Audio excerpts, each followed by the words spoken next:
PL de Jair Bolsonaro apura a venda suspeita de precatórios pelo governo Lula. As suspeitas ganharam repercussão nacional depois de uma entrevista do ex-ministro Ciro Gomes à CNN. Sabe esses 93 bilhões de reais desse pulso de bom pagador? Estranho, né, não? O Lula e o PT e o Haddad sem dinheiro para nada, corta daqui, corta dacolá, confusão. De repente resolvem pagar o calote dos precatórios do Bolsonaro, 93 bilhões de reais. Eu digo, opa, como eu conheço a vida? Sim, cara, e aí tem. Fui atrás e achei, sabe o que é? Eles venderam os precatórios para bancos, poucos bancos, 2 bancos, que compraram esses precatórios com deságio de até 50%. Quem venderam? O governo, Lula. Isso é uma falcatrua maior do que o Mensalão e do que o Petrolão juntos. Governador, conversando no Palácio do Planalto... Sabe quando é que saiu isso na imprensa? Nunca. Vai sair agora que vocês estão me dando a possibilidade. Se tiver provas, pode manda o Ministério Público fazer. É tão simples, eu vou dar a pista. É simples, sabe o que você faz? Você pega o seguinte, quando é que no mercado os precatórios estavam sendo vendidos com deságio de 30%, 40%, 50% e por que eles passaram a fazer? Oficia a Justiça Federal e pergunta quem são os terceirizados. Você vai achar um banco, 2.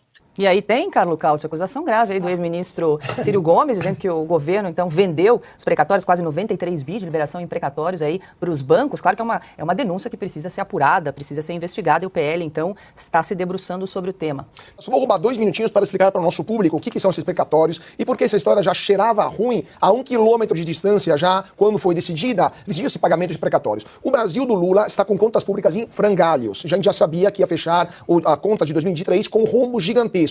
Mesmo assim, no final do ano passado, o governo decidiu, com um ato de bondade inexplicável, botar mais 93 bilhões de reais na conta, que já estava no vermelho, para pagar essas dívidas, que eram dívidas, de fato, do governo federal, de várias entidades, dívidas pré-existentes. Só que o governo Bolsonaro já tinha resolvido esse problema deixando uma PEC que, de fato, jogava para a próxima década o pagamento desses precatórios. Em qual país do mundo a gente viu um governo que pode pagar em 10 anos, basicamente, e paga hoje? Não existe isso, é óbvio que não existe. Tinha coisa estranha aí desde o primeiro dia. Inclusive, eu já estava apurando, o Ciro falou, qualquer repórter pode fazer. Já estávamos fazendo aqui na Oeste, já estávamos apurando essa denúncia que não é fácil, porque os títulos estão nas mãos de pessoas físicas ou de empresas particulares que podem vendê-los, como bem entender. Qual que é, segundo Ciro Gomes, o esquema? O governo avisou os amigos dos amigos, ou amigo do meu pai, como dizia alguém, né? Os amigos de sempre, que iria pagar esses precatórios no ano passado e não em 10 anos. Essas pessoas foram para os titulares, esses créditos com o governo, dizendo, olha,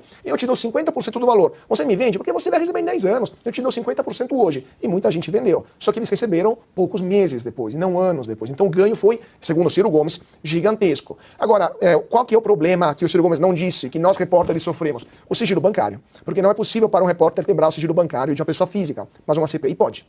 Então, que venha com muito prazer uma CPI lá no Congresso Federal para verificar de onde e para onde foram esses precatórios, porque nós repórteres podemos chegar até um certo ponto. De lá para frente é só uma CPI. Mas 93 bilhões de reais de dinheiro público merecem mais do que uma CPI. Merecem muito mais do que isso. Carlos Cauti, quer dizer que os amigos do rei receberam informação privilegiada. É exatamente aquilo que o Ciro Gomes está falando, mas faz total sentido. Tinha uma década que o Bolsonaro tinha deixado de tranquilidade. Paulo Guedes conseguiu construir uma PEC, ou seja, constitucional, para não ter que pagar hoje essa dívida que vem de 40, 50, 60 anos atrás. Podiam ser pagas escalonadas, as contas públicas estariam muito mais sob controle, e o governo Lula deu um ato de bondade sem explicação nenhuma, com um déficit PIB já contratado de 1,5%, foi para 2,5%. Para quê tudo isso? É óbvio que cheira muito mal a 1 quilômetro de distância tudo isso, né? Não, e tem agravantes aí, porque para pagar o governo teve que pedir autorização para o Supremo Tribunal Federal. Que obviamente deu. Ou seja, é um esforço gigantesco, naquele momento tinha 10 ministros, o governo teve que recorrer ao Supremo porque você já tinha uma lei que tinha postergado esse pagamento.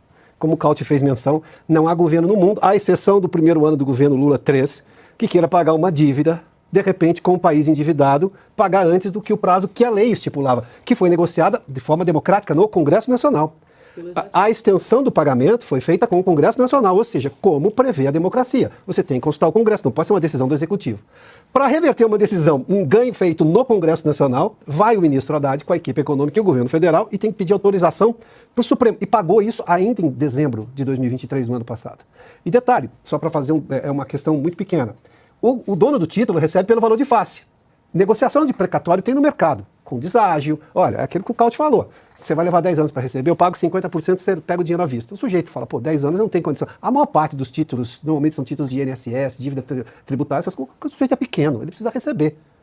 Um banco grande pode esperar, mas não esperou, porque Por que o governo fez todo esse esforço? Imagina só, se mobilizar todo o seu aparato político para chegar no Supremo Tribunal Federal para falar, escuta, me dá uma autorização para eu pagar antes o que eu preciso pagar só em 10 anos. É surreal. Não dá para cheirar bem um negócio desse. O governo tem que explicar melhor isso daí.